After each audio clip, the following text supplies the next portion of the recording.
Nadie en ese hospital pareció fijarse en ella de inmediato.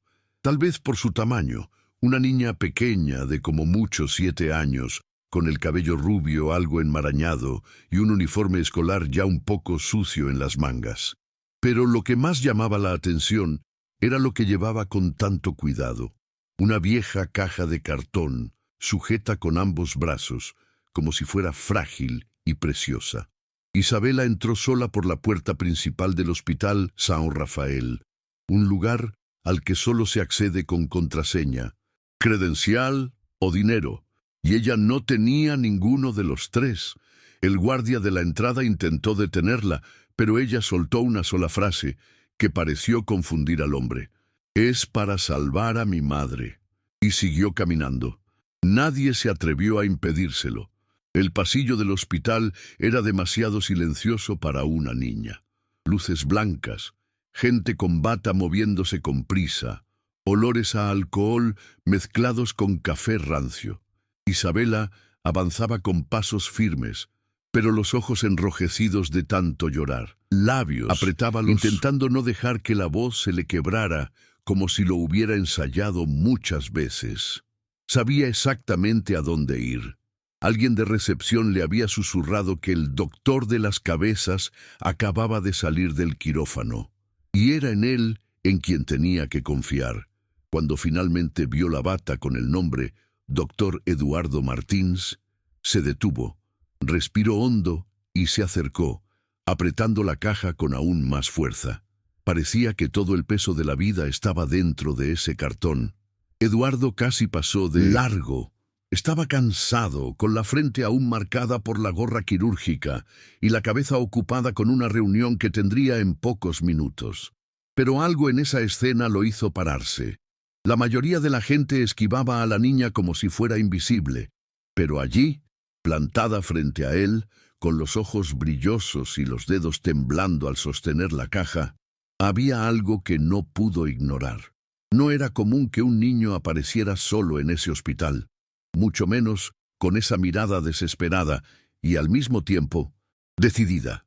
El médico dio medio paso al costado, como quien intenta huir de su propio malestar, pero ella habló antes de que él pudiera irse.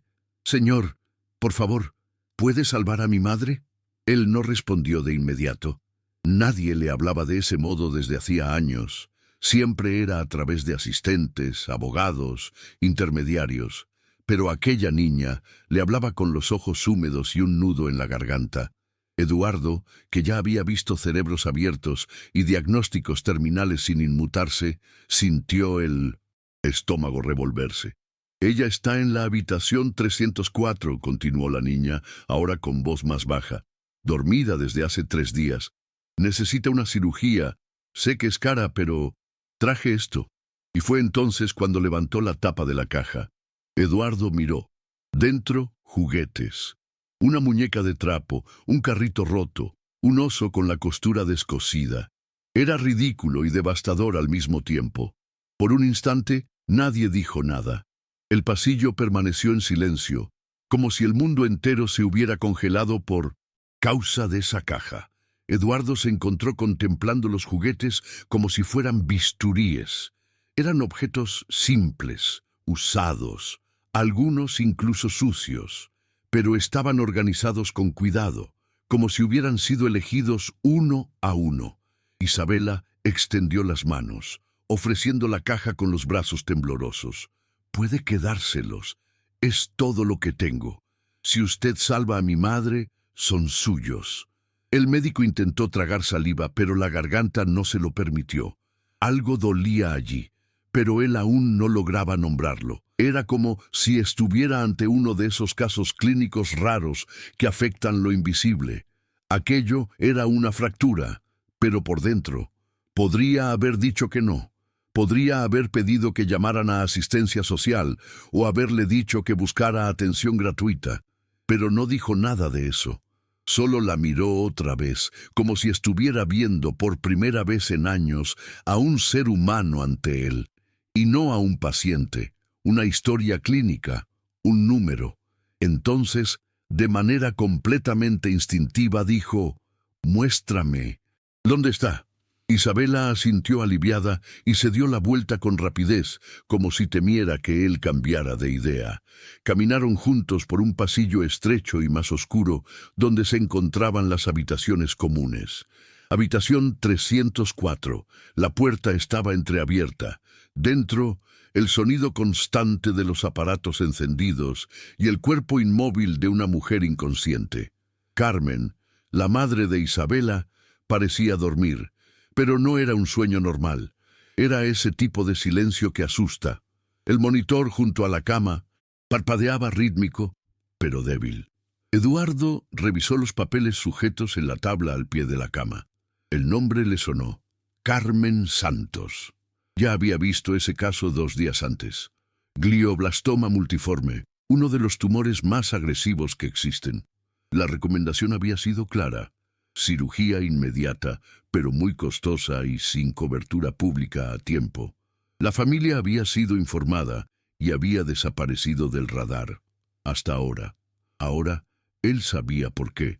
Mientras leía los exámenes, sentía Isabela detrás de él, ansiosa, inquieta, esperando una respuesta como quien aguarda un milagro. Eduardo no supo exactamente cuándo dejó de operar por vocación. Probablemente en alguna sala de reuniones con inversores, o en los pasillos del hospital privado donde solo los que podían pagar tenían acceso.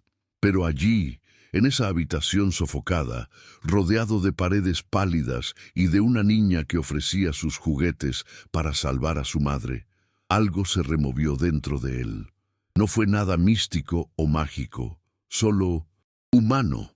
Se giró, miró a Isabela y dijo: «Mañana operamos a tu madre». Ella abrió los ojos de par en par, sorprendida. «¿En serio?». Fue todo lo que alcanzó a decir, como si la palabra no cupiera en su garganta.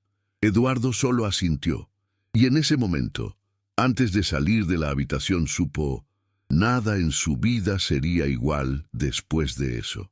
Aquella noche fue extraña. Eduardo intentó dormir, pero no pudo. Se quedó mirando el techo del lujoso apartamento donde vivía solo, repasando cada detalle de la escena de la tarde: la caja de juguetes, los ojos de Isabela, el pitido del monitor en el cuarto de su madre. Era como si el hospital se hubiera pegado a él. Ni el silencio del apartamento, que siempre le había parecido confortable, sonaba igual. Por primera vez en años, se preguntó si esa rutina de cirugías costosas, autos importados y agenda repleta tenía realmente sentido. La verdad es que hacía tiempo que no sentía nada. Era como si se hubiera anestesiado con el éxito. Pero la imagen de aquella niña ofreciendo el mundo en una caja de cartón lo trastocó todo. A la mañana siguiente llegó al hospital antes de las 6. Se puso la bata sin decir nada a nadie, ni explicó por qué estaba allí tan temprano. Solo pidió que prepararan el quirófano y convocó a los mejores de su equipo. Algunos se extrañaron. Carmen no era paciente particular, no figuraba en ninguna lista VIP, ni tenía seguro privado, pero nadie se atrevió a cuestionar. Cuando Isabela lo vio entrar con el equipo, sus ojos brillaron de una manera que él nunca olvidaría. Estaba sentada en la butaca, aún abrazando la muñeca de trapo que mostró el día anterior. «Se llama María, igual que mi mamá», dijo en voz baja, como si eso lo explicara todo. Y de cierto modo, lo explicó. Carmen fue llevada al quirófano poco antes de las 7. Isabela no se separó de la camilla hasta que la última puerta se cerró. Eduardo la miró antes de entrar y le prometió que volvería con buenas noticias. Fue una promesa arriesgada, pero sintió la necesidad de decirlo. La cirugía no sería fácil. El tumor estaba en una zona delicada y cualquier error podía dejar secuelas irreversibles. Pero Eduardo se preparó como no lo hacía desde hacía años. Repasó los exámenes, reunió al equipo completo, planeó cada corte mentalmente. Sabía que no solo estaba operando un cuerpo, estaba intentando reparar algo dentro de sí también. Era una carrera contra el tiempo, contra el tumor y quizás contra quien se había convertido en los últimos años. Isabela se quedó en la sala de espera con una enfermera que trataba de distraerla con cómics y chocolate, pero ella no podía concentrarse. Miraba fijamente la puerta del quirófano, como si pudiera verla a través de ella. De vez en cuando jugaba con los juguetes de la caja. Sacaba algo, lo volvía a meter, lo ordenaba, lo desordenaba. Aquello era todo lo que tenía. No solo los juguetes, sino la esperanza que depositó en ellos. Las horas pasaron lentas. El reloj parecía burlarse de ella. Nadie la echó, nadie la incomodó. Era como si todo el hospital entendiera que esa niña tenía más coraje que muchos adultos. Y mientras el bisturí cortaba dentro del quirófano, afuera el tiempo también hacía cortes, en la espera, en la angustia, en el silencio. Allí dentro, Eduardo estaba completamente concentrado. La cirugía llevaba más de 5 horas y no apartaba la vista del campo operatorio. Sus manos eran firmes, los movimientos precisos, pero había un peso distinto en cada decisión. No era solo técnica, era personal. Pensaba en la muñeca llamada María, en cómo Isabela sujetaba la caja, en la madre inconsciente que lo decía todo sin palabras. Cuando llegó a la parte más crítica, donde el tumor se enredaba peligrosamente entre tejidos sanos, alguien sugirió detenerse y optar por un método paliativo. Eduardo lo rechazó de inmediato. «Esta mujer tiene una hija esperándola. No voy a rendirme», dijo con voz baja, casi airada. El quirófano guardó silencio unos segundos, y luego todos continuaron, como si esa fuera la única respuesta posible. Afuera, Isabela comenzó a quedarse dormida sin querer. Su cuerpo no aguantaba más, pero ella seguía sujetando la muñeca con una mano y la caja apoyada en el pie de la silla. La enfermera le cubrió con una manta, pero Isabela no soltó nada. Parecía que, si dormía demasiado, algo malo podría suceder. Cuando Eduardo finalmente salió, con el rostro sudado y los ojos inyectados por la concentración, lo primero que hizo fue buscarla. La encontró dormida sentada, la cabeza caída de lado. Se acercó despacio y la rozó levemente en el hombro. Ella despertó asustada. «¿Terminó?», preguntó antes de abrir del todo los ojos. Eduardo se arrodilló, con la mascarilla colgando del cuello. «Sí, conseguimos que tu madre esté bien». Isabela permaneció paralizada unos segundos, como si su cerebro tratara de procesar al mismo tiempo una información tan grande y tan simple. Su boca temblaba, los ojos se llenaron de lágrimas. Pero esta vez no era desesperación, era alivio. Se lanzó a los brazos de Eduardo casi de forma desesperada, como si él fuera el ancla que impedía que todo se viniera abajo. Y él la abrazó. Allí, en medio de un pasillo frío de hospital, un médico y una niña lloraron juntos por algo que ni ellos sabían explicar del todo. No se trataba solo de la cirugía. Era sobre un mundo que parecía demasiado cruel para alguien tan pequeña, pero que ese día, por un momento, demostró que podía ser bueno. En las horas siguientes, Carmen fue trasladada a la UCI y Isabela pudo verla de lejos, aún entubada pero viva. Eduardo se quedó cerca, revisando constantes, repasando exámenes, pero en el fondo observando a la niña.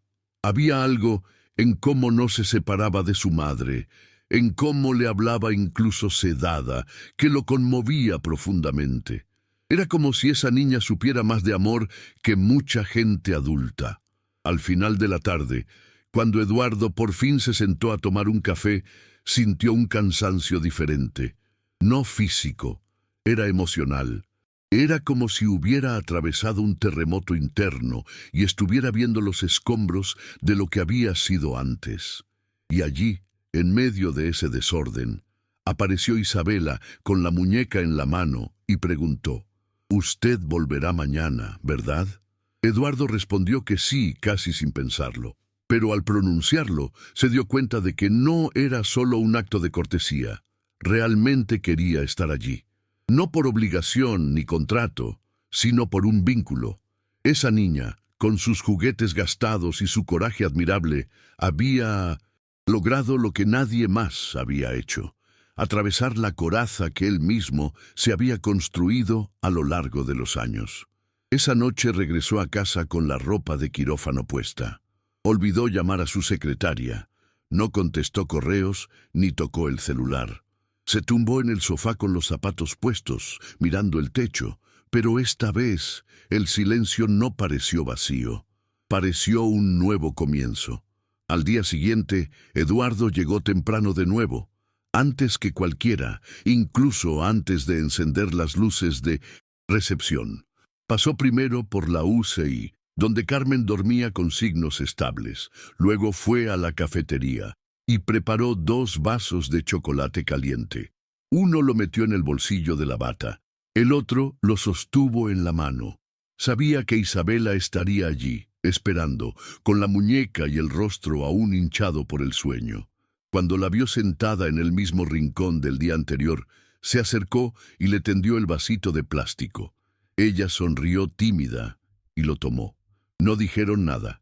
Se quedaron allí un rato, en Minnesuntini, silencio, bebiendo chocolate juntos. Y en ese instante, sin planearlo, sin entenderlo del todo, los dos supieron. Aquello ya no era solo una historia de hospital.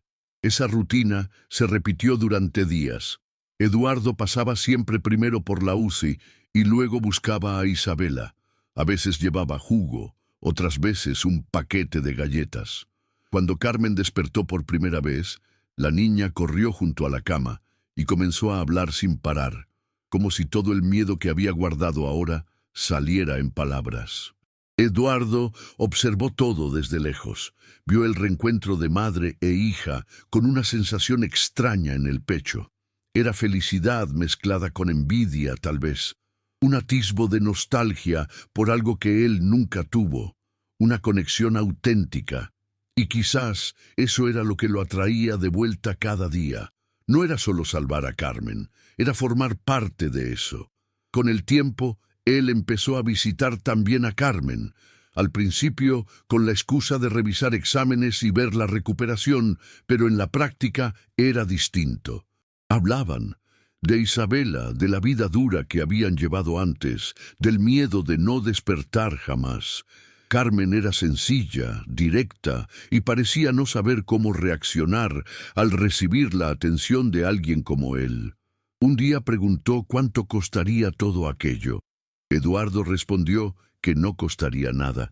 Carmen lloró y dijo que eso no era justo, que quería pagar aunque fuera a plazos. Él no supo qué responder. Solo dijo, ya se pagó. Y por un segundo, Carmen entendió lo que quiso decir. El pago había llegado en una caja de juguetes, entregada con las manos más puras que él había conocido. Después de eso, todo comenzó a cambiar a un ritmo que ni el propio Eduardo podía seguir. Él, que antes se esforzaba por mantener distancia emocional de sus pacientes, ahora almorzaba con Isabela en la cafetería del hospital. Él, que evitaba involucrarse en historias personales, ahora sabía los nombres de los compañeros de clase de la niña, los dibujos que más le gustaban y que ella quería ser médica igual que usted. Carmen también se fue abriendo poco a poco. Cuando le dieron el alta, fue Eduardo quien insistió en que trabajara en su consultorio. Dijo que necesitaba a alguien de confianza, pero era más que eso. Él quería mantenerla cerca. Y cuando vio a Carmen llegando puntualmente cada día, cuidando el lugar con esmero, se dio cuenta de que ya se sentía en casa allí, algo que nunca había experimentado antes. El tiempo pasó rápido. La gente en el hospital empezó a comentar. Nadie entendía bien esa relación entre el médico célebre y la madre soltera con su hija pequeña, pero tampoco nadie osaba cuestionar. Isabela era vista como una pequeña celebridad en los pasillos, siempre educada, lista, llena de preguntas. Y Eduardo, antes conocido como uno de los médicos más fríos y exigentes del hospital, ahora sonreía a menudo, contaba historias y a veces incluso se permitía jugar. Era como si ese gesto simple y casi infantil una caja de juguetes ofrecida por amor hubiera sido el detonante de algo mucho mayor. Una pequeña grieta que abrió espacio para el afecto, el cuidado y todo lo que él ni siquiera sabía que le faltaba. Fue en un día cualquiera cuando a Eduardo se le ocurrió la idea. Volvía de una consulta cuando se cruzó con una familia desesperada en el pasillo. Padres llorando, un niño pálido en una camilla. Pensó en Isabela al instante. Se preguntó cuántas historias como esa ocurrían cada día sin un final feliz, y eso no le salió de la cabeza. Aquella noche se tumbó en el mise en scène en el sofá y empezó a esbozar un proyecto en la aplicación de notas del móvil. No era nada elaborado, solo una idea simple: ofrecer cirugías gratuitas a personas sin recursos. Lo llamó Proyecto Isabela. El nombre surgió solo, sin esfuerzo, como si existiera antes de escribirlo. Era una forma de devolver lo recibido, sin saber que lo necesitaba. En los días siguientes, presentó la propuesta a la dirección del hospital. Muchos pusieron cara de desaprobación. Decían que sería arriesgado, difícil de sostener, que podría dañar la imagen del hospital con colas de gente necesitada. Pero él no retrocedió. Ofreció financiar los primeros casos con su propio dinero. Afirmó que no se trataba de caridad, sino de reparación.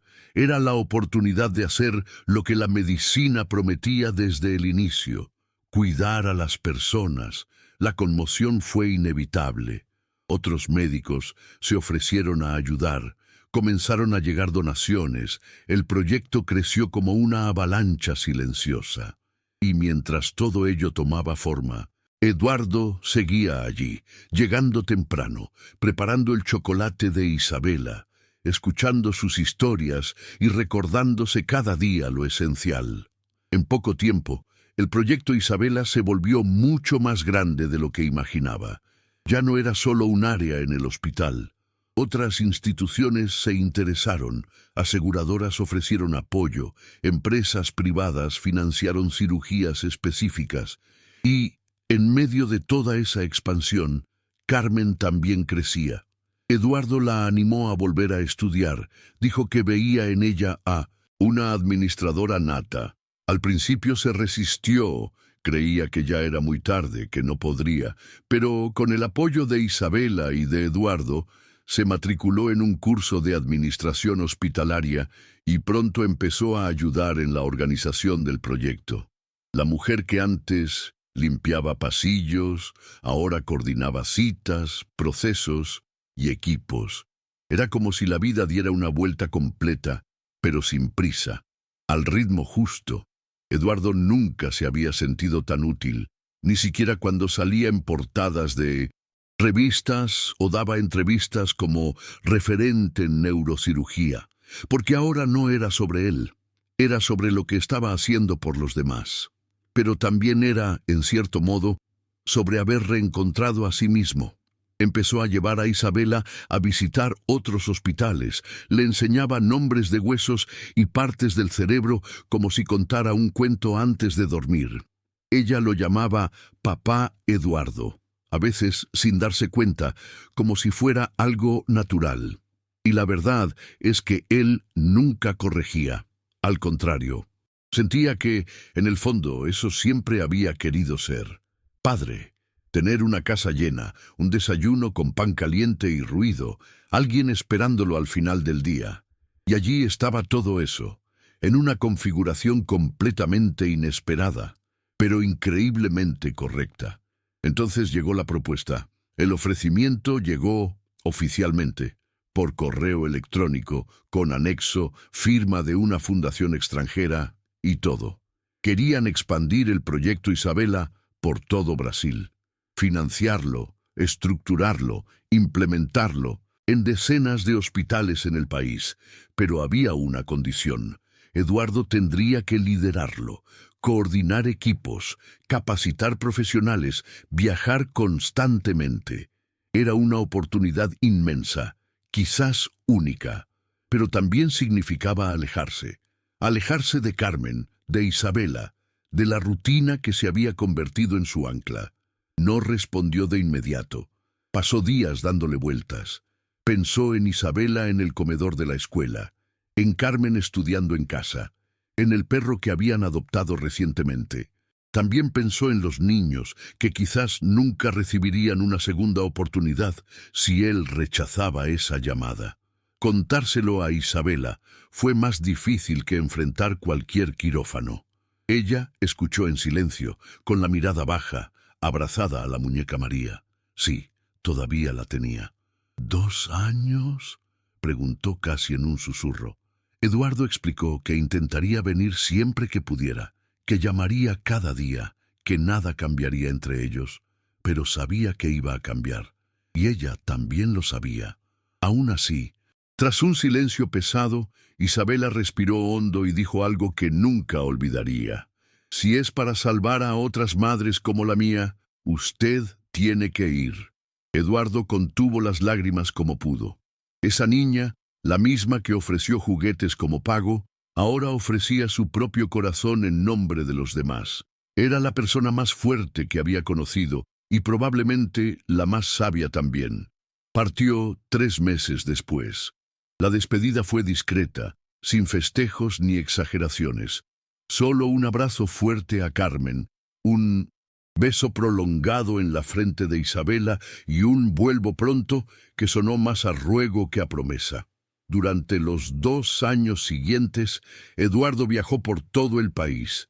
Implantó el proyecto en casi 50 hospitales, formó cientos de profesionales, salvó miles de vidas, era reconocido donde quiera que iba, elogiado en reportajes, invitado a conferencias.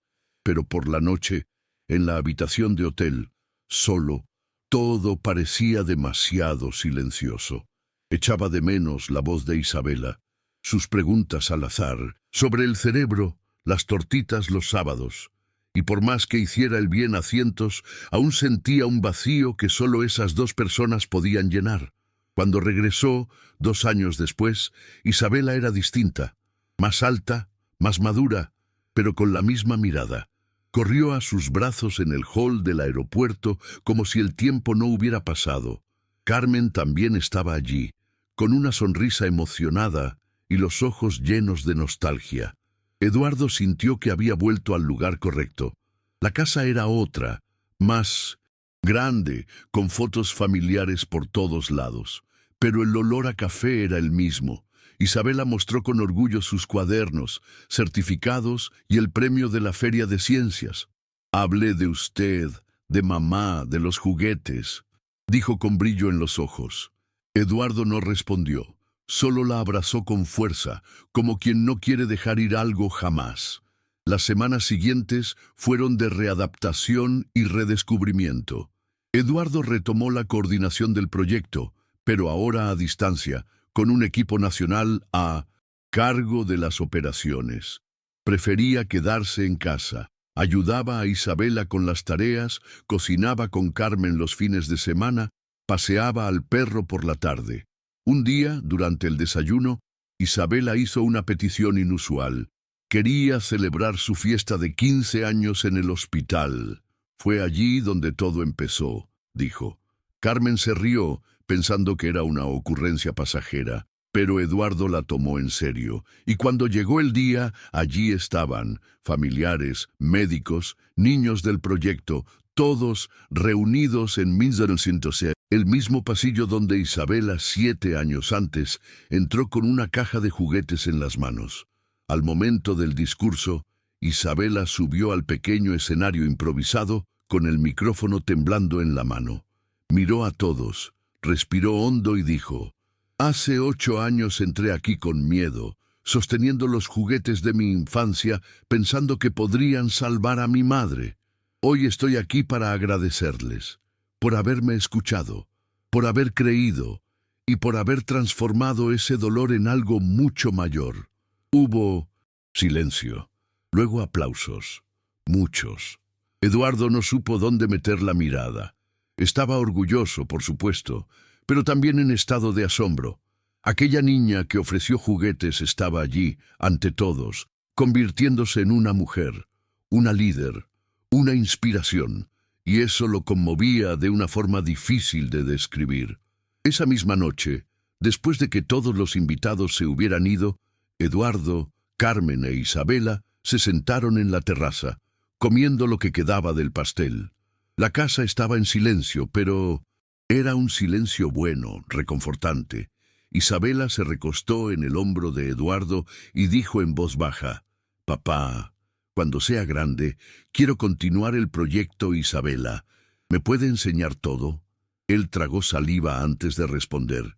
Dijo que sí, que ya estaba más que lista, y en ese momento sintió una paz que nunca antes había sentido. Ese proyecto, ese legado, esa misión, todo continuaría, incluso si algún día él ya no estuviera. Isabela no era solo el corazón del proyecto, era el alma. Al siguiente, Eduardo regresó solo al hospital por la mañana. Entró por la misma puerta por la que Isabela había pasado tantos años atrás. Caminó hasta el pasillo donde todo comenzó, y allí, expuesta en una pequeña vitrina de vidrio, estaba la caja original de juguetes, intacta, con una placa discreta al lado que decía: «Donde todo comenzó, Proyecto Isabela, fundado en 2017». Eduardo se quedó varios minutos parado observando. Ningún guardia lo abordó. Ningún médico interrumpió. En ese instante, parecía que todo el hospital sabía que él necesitaba ese momento. Tocó suavemente el vidrio, respiró hondo y dejó escapar un pensamiento en voz baja, solo para él. Todavía no sé cómo sucedió todo esto. Esa noche, de vuelta en casa, Eduardo tuvo dificultad para dormir. La imagen de la caja en la vitrina volvía una y otra vez a su mente. Había pasado tanta cosa desde aquel día, y aún así parecía que todo había ocurrido ayer. Se preguntó cómo una niña tan pequeña pudo provocar una transformación tan grande. No halló respuesta, no había lógica ni plan. Era solo la vida, mostrando su imprevisibilidad con crudeza y ternura al mismo tiempo.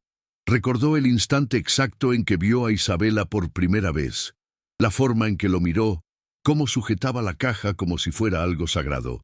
Era un recuerdo nítido, real, casi palpable, como si lo hubieran pegado a su memoria con pegamento caliente. Días después, llevó a Isabela de nuevo al hospital. Ella quería mostrarle el lugar a una amiga de la escuela. Recorrieron los mismos pasillos, saludaron a viejos colegas, se detuvieron junto a la vitrina. Isabela guardó silencio un momento mirando los juguetes, y entonces dijo algo que estremeció a Eduardo. «Papá, ¿crees que, si yo no hubiera venido aquel día, todo habría sido diferente?». Él no respondió de inmediato. Pensó en mentir, decir que no, que las cosas pasan como deben pasar, pero eligió la verdad. Sí, todo habría sido diferente. Isabela asintió, como si ya lo supiera. «Entonces, creo que fue lo mejor que hice en mi vida». Eduardo la miró y sintió un apretón en el pecho que no supo explicar. El tiempo pasó, como siempre pasa, y con él llegaron otras historias, otras cirugías, otras familias salvadas. Pero Eduardo nunca dejó de volver a aquella vitrina. De vez en cuando aparecía allí solo, sin decir nada.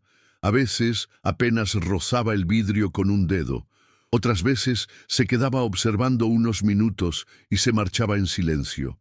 Era como un recordatorio mudo de que todo aquello, el proyecto, la nueva familia, el sentido de vivir, había comenzado de un modo completamente improbable.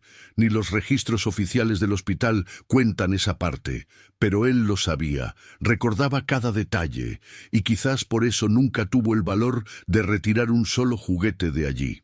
Aquella caja era intocable.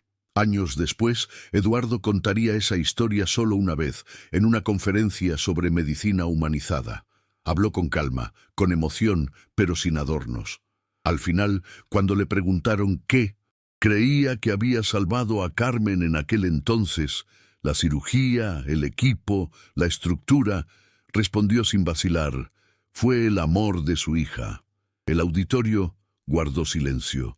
Uno de esos silencios que dicen más que cualquier aplauso, y al salir del escenario, alguien preguntó si esa niña seguía en su vida. Él respondió con una sonrisa: «Es mi hija, y siempre lo será». Pero aún así, después de todo, de toda la transformación, de toda la notoriedad, había algo que todavía no lograba explicar completo, algo que lo perseguía en silencio, no por miedo, sino por misterio. Cierta noche, ya retirado, Eduardo se despertó a media madrugada con una sensación extraña, una urgencia sin motivo aparente. Se levantó, fue a la cocina, bebió un vaso de agua y, sin entender bien por qué, decidió tomar el coche e ir al hospital. Eran casi las 3 de la mañana. No había nadie en recepción excepto un guardia somnoliento que ni intentó detenerlo. Eduardo caminó por los pasillos vacíos como quien sigue un instinto y se detuvo frente a la vitrina. Pero esta vez algo era diferente. La caja seguía allí, los juguetes también, pero sobre la muñeca María, cuidadosamente apoyada, había una flor, una margarita fresca, sin florero, sin nota, sin explicación. Miró a su alrededor. Nada, nadie, ni cámara ni movimiento. Solo silencio. Eduardo permaneció largo rato parado contemplando aquello. Sintió un escalofrío recorrerle la espina. La flor no había estado allí el día anterior. Lo sabía con certeza. Y nadie, excepto él, solía visitar ese lugar de noche. Intentó racionalizar. Quizás alguien la dejó como homenaje. Quizás fuera coincidencia. Quizás. Pero la verdad es que nunca lo descubrió. Nadie se identificó. No quedó registro, y hasta hoy no sabe cómo explicarlo. Solo sabe que en aquella madrugada silenciosa, frente a la caja de juguetes que cambió su vida, lloró, de nuevo, por última vez, y salió de allí con la extraña sensación de que de algún modo todo aquello, la flor, la niña, el proyecto, nunca fue solo suyo. Fue algo mayor, algo que empezó con ella y que tal vez nunca haya realmente terminado.